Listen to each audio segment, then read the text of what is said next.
So I hope everybody is well rested, like I am, after yesterday's party and ice hockey game. I am a marketer here in eazyBI, so one of the things I do regularly, I do look at charts and reports and try to analyze them. And I also kind of think about the ways how I could make those reports more meaningful. And today I will show you why should you analyze in the first place, why should you visualize your data, and the third question or third topic will be how to do that more effectively. And if you go back in time and try to understand where did it all start, so I believe this is a really ancient concept of counting things. So back in cave age, cavemen had to estimate things. They had to understand if it's big or it's small, or tall, or far away or close. So you could either eat or be eaten. So it's a fundamental concept. And scientists have also tried some experiments with baboons. So there was this experiment where a scientist would drop a peanut in a can in front of a baboon, and after a while they let this baboon to choose which jar would they prefer. And the results were quite surprising. Like 67% of the time baboons choose the fullest jar of peanuts, so they can count too, instinctively. Most difficult time was when there was almost an equal amount of peanuts in one jar, but the same thing is for us humans as well.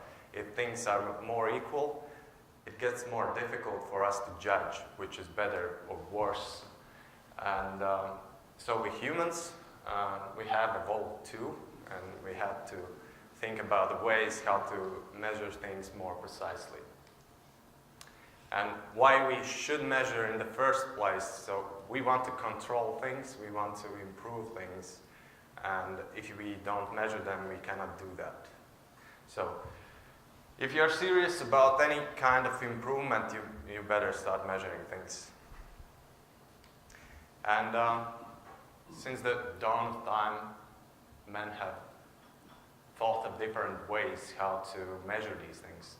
We started counting, we introduced numbers, we introduced different lengths and things to be able to communicate the size of some things, also the money. But all of this is done to see the progress what we are making and to be able to compare. So measuring itself is not enough. So if you measure, you will just get a pile of data.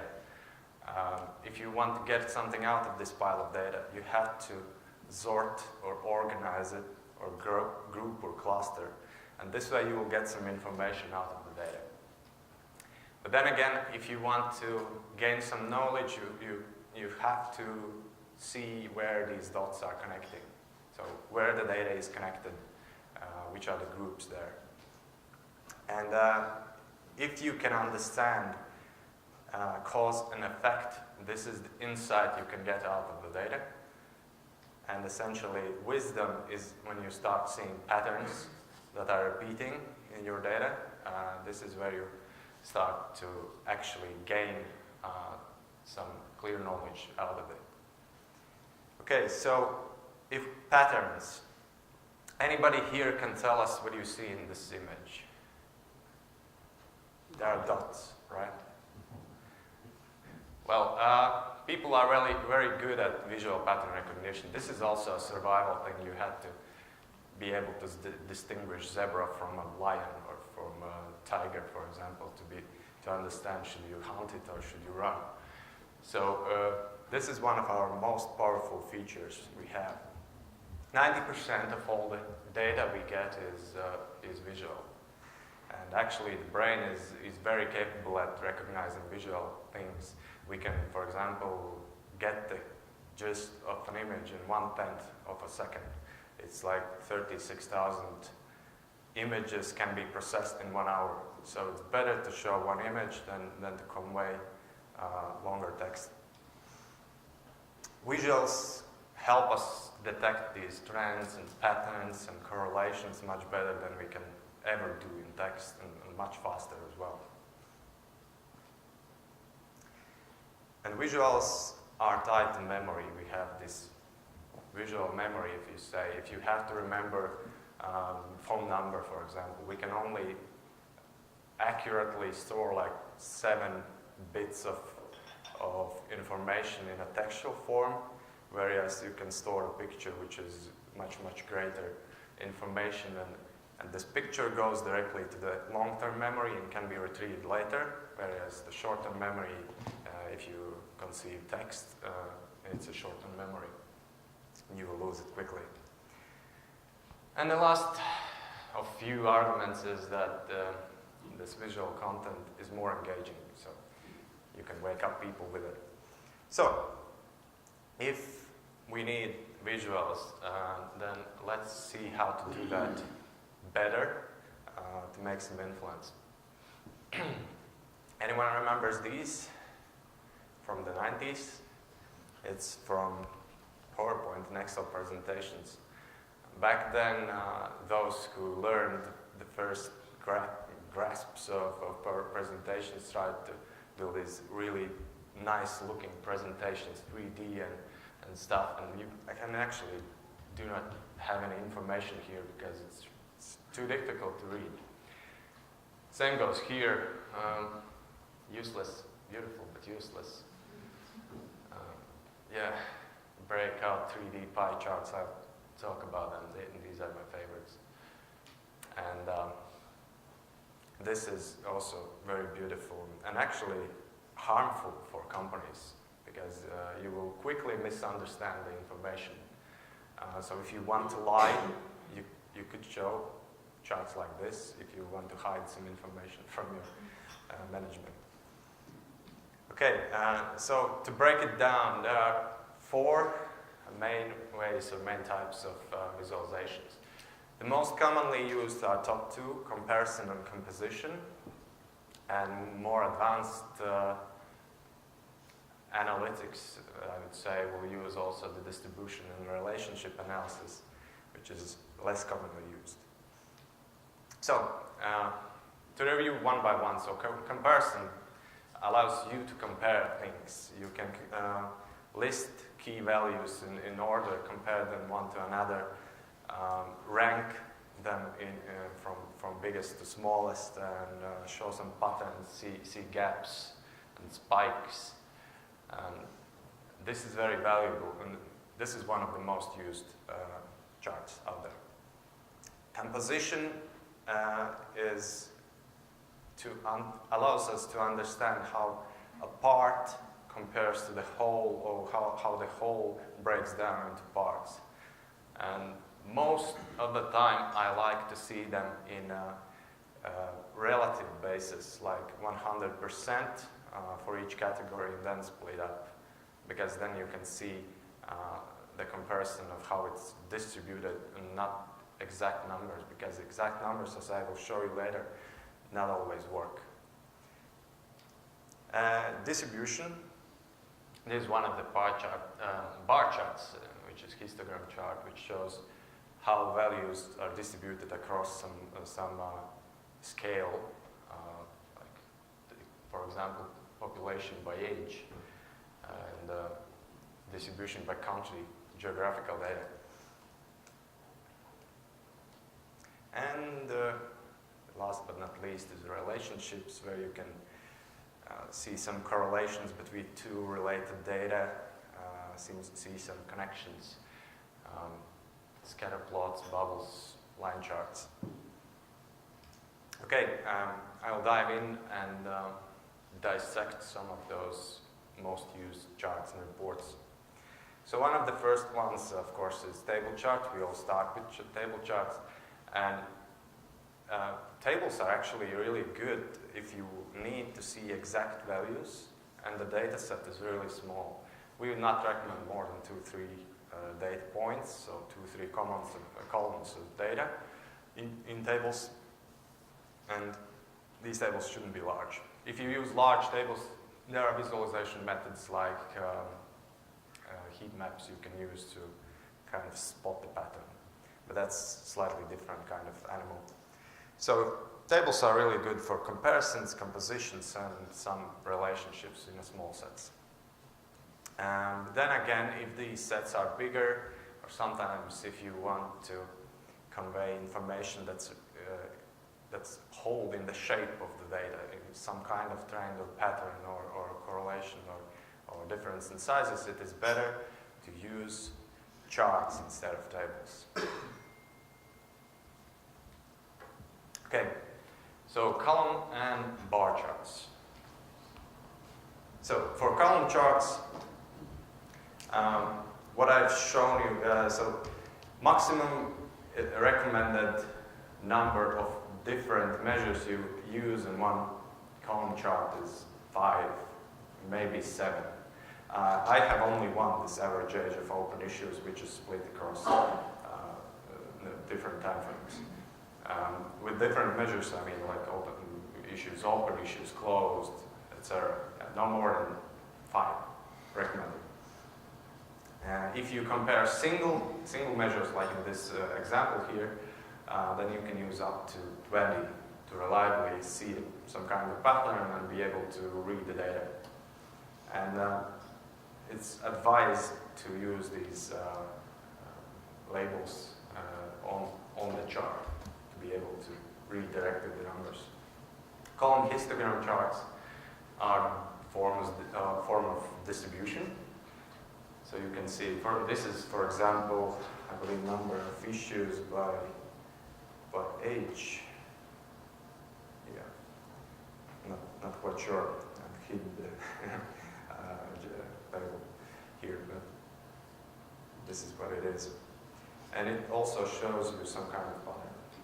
So I mentioned about these stacked column charts, which can show you some composition and also comparison in one chart, so you can compare the totals very well. You can somewhat compare also these parts, but you can also reliably compare the first lower level of this. Yeah, the next one is much more difficult already. The top one is almost never possible. So it's not very recommended to use these kinds of stacked charts. I would prefer, or I would recommend, to use relative ones, like in percentages. So this way, you could probably add another column, which is like comparison to see all those, how much data is there, or what's the total value of it, and then the relative comparison, which would work better. So, do's and don'ts, compare a maximum of 5 to 7 categories. I would recommend 5 for readability, but not go over 7. In this example, I have 4. In other, I have more, and this becomes difficult. And also, that if you use time dimension, it should always go on the horizontal axis and never on the vertical. In eazyBI, you cannot put time on the vertical axis anyway, at least I don't know how. But you shouldn't, and you should not order years or months in ascending or descending order, like on the right side. Yeah, even though you can see that, yeah, okay, 2012 was most issues created, you can see that as well here, but then it gives you some sense of pattern instead of just a line. So you're losing all the data in the middle. And another don't is, in eazyBI you can also set the base value something else, 0, for example, you could set. In the right example, I had base value at 550, right? And this gives you, this is the same chart, by the way. Only the base value has changed. So you can lie, you can stretch it almost, and the difference will give you a completely different information. And human eye is very sensible to these differences in pie charts and bar heights. Okay, and one other concept is the data to ink ratio, which means that to convey information as clearly as possible, you should reduce the information.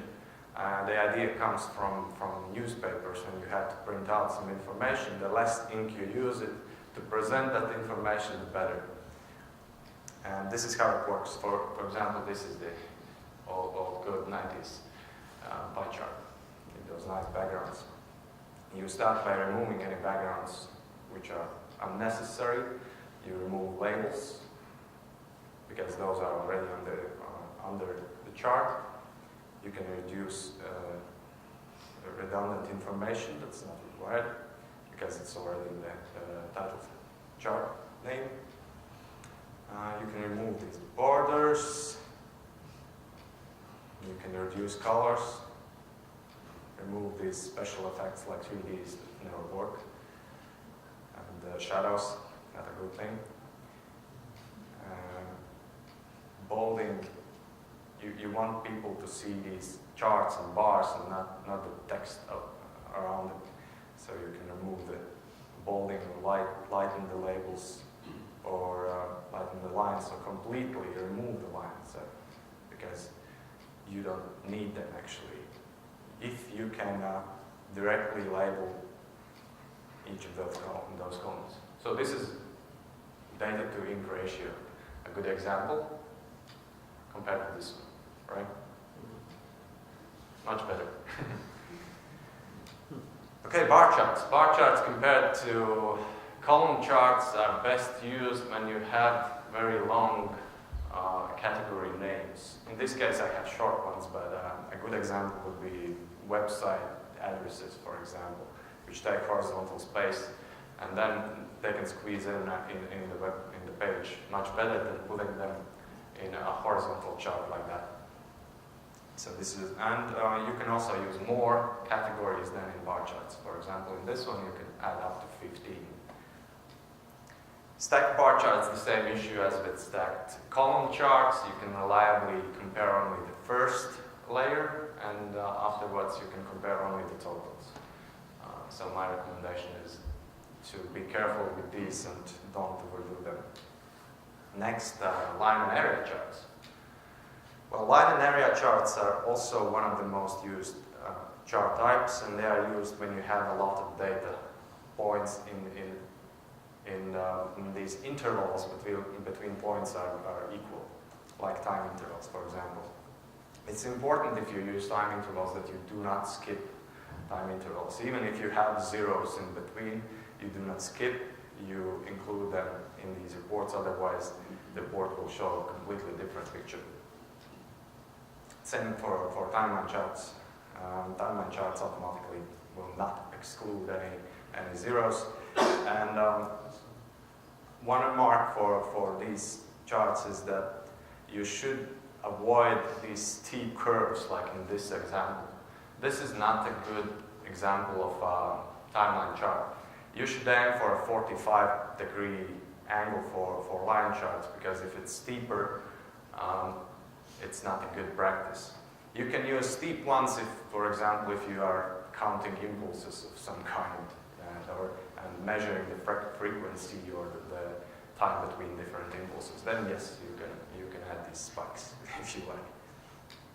Area charts. Area charts are best used for accumulating things like savings, issues created over time, and things like that. And you can combine these like stack, but again, it is difficult to judge how it changes over time. Here again, it could be a good option to see relatively in a full 100% relative scale how these changes values over time compared to one another. So this is probably a good option to show these changes over time, better than the stacked chart previously. So the do's and don'ts for for these column charts, line charts, is to present continuous intervals, do not skip values.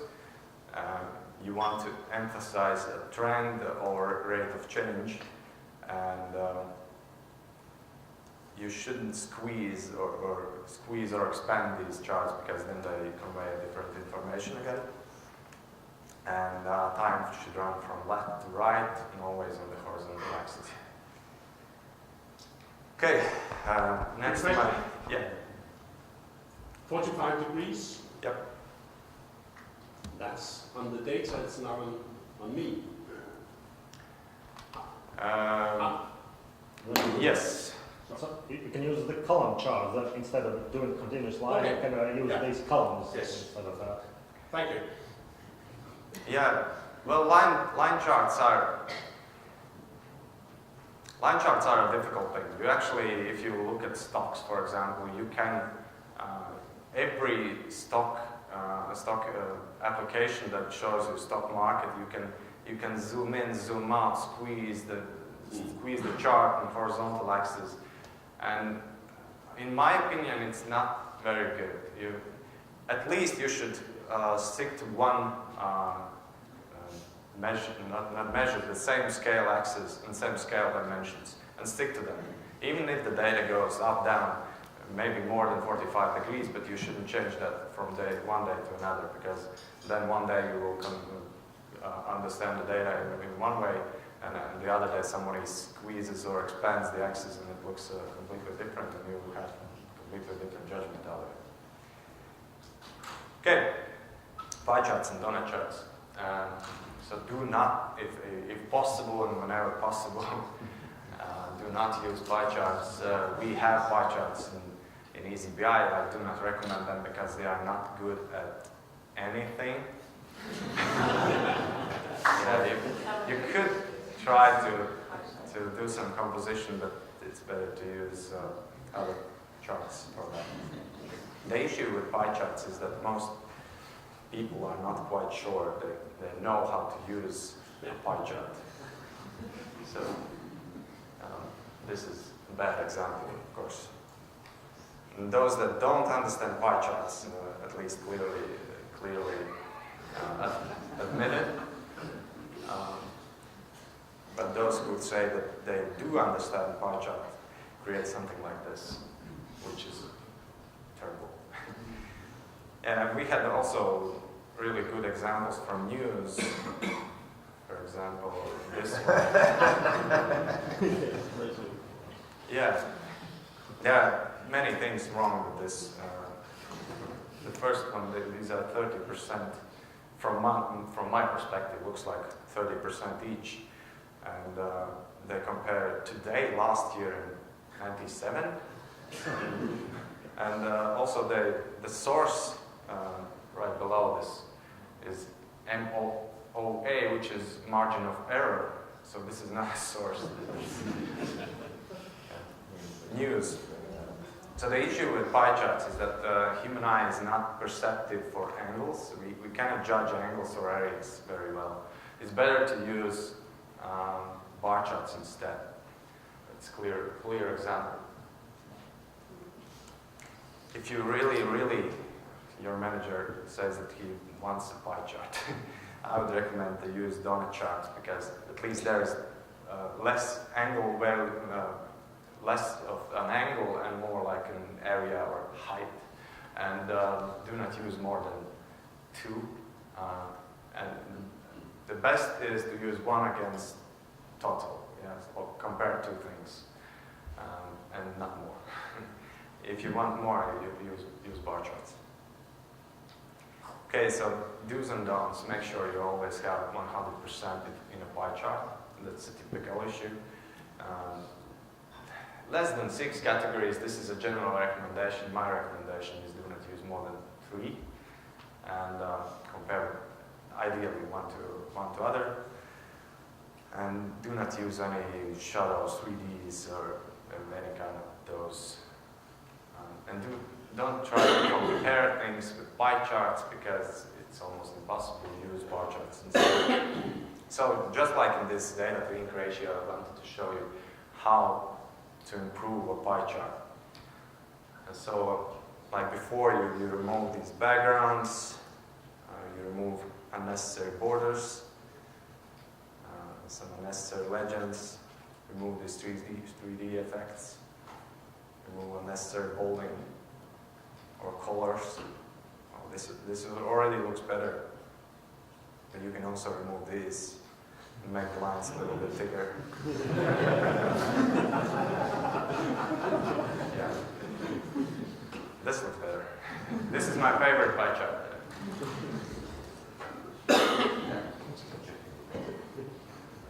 Okay, scatter charts.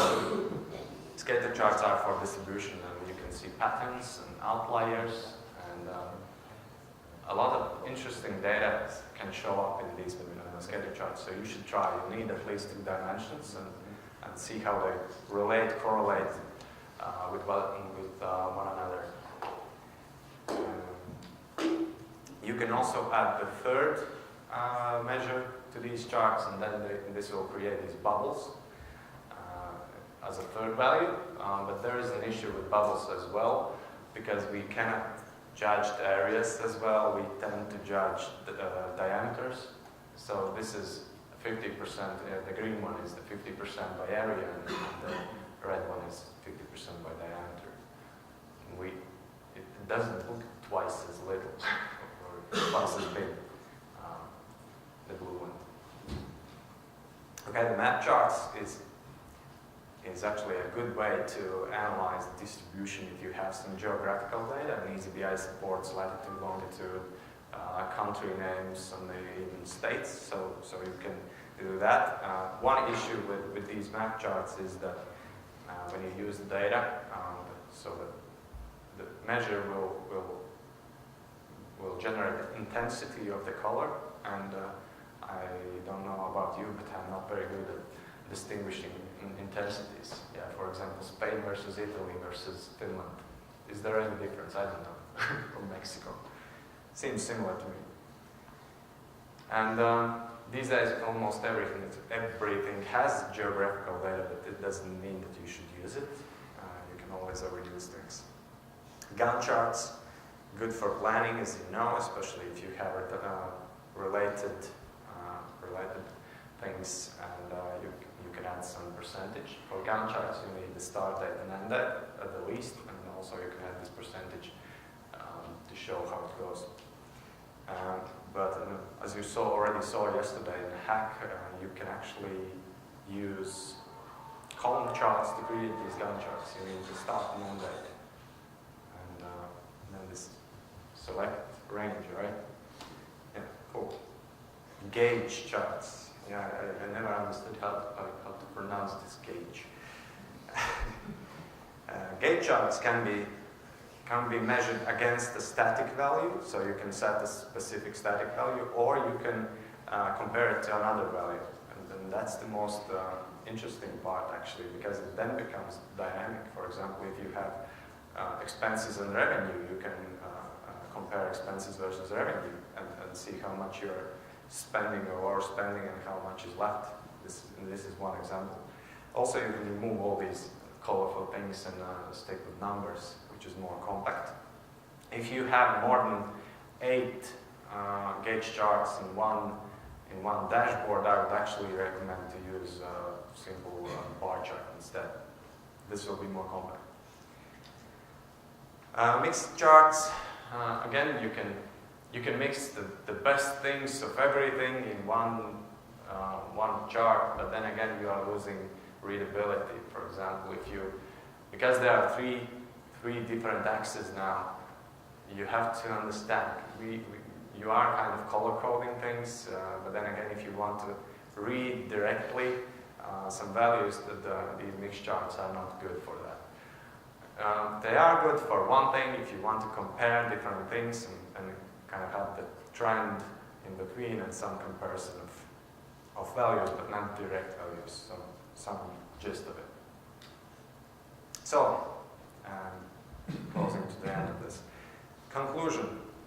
So remove this excess information which is not required, like lines, colors, texts, and try to apply the label directly. If you need to read this this information. If you don't need to read exact number for this chart, then remove it to emphasize the trend itself. You can sort, which is a good idea, by the value, but never sort by the name, which is useless. And never sort timeline data. So, yeah, I already mentioned that you should use the labels directly when possible. Not only on bar charts, but also on column charts or pie charts or line charts. On line charts, maximum, if you have 20 values, then you can use these labels. If you have more than 20, then just use a line to emphasize the trend. If you're comparing current period versus previous period, I recommend that the color coding is to use bolder color and lighter color for previous periods, like in this one. If you use different measures, use a different color for each measure. At the same time, try to be consistent with that. If, for example, issues created is blue in your company, then try to make it blue in all charts, so that if anybody opens up a chart and see a blue thing, he knows it's open issues, right? Or closed, like green, or pending yellow, or resolved. And be aware that at least 7 to 10% of men have some color deficiencies, and they cannot see colors effectively. So you can try to make a grayscale image of your chart and to see if you can distinguish these colors. If you cannot, you should try to adjust saturation or hue of these colors. The best idea is to use preset palette in your company, which is tested already, so that each color is distinguishable from one another. If you see it in grayscale and you can distinguish every tone in the palette, you can use the same palette for your company, and that will be a good go. For line charts, so for the time goes from left to right and always on horizontal axis, and you shouldn't skip any periods even if they are 0, and you should avoid these dramatic slopes. On line charts you can start higher and not from 0, because in line charts you emphasize the trend or change of rate of change more than exact values. And try to never overcomplicate things. You should aim to convey one insight per chart, and better to create another chart and create a dashboard that has a general and more detailed views, and this way 3-4 charts convey this information on one page and not in one chart, because then it leads to confusion. And that's it from me. If you have some questions, I can answer them now or later.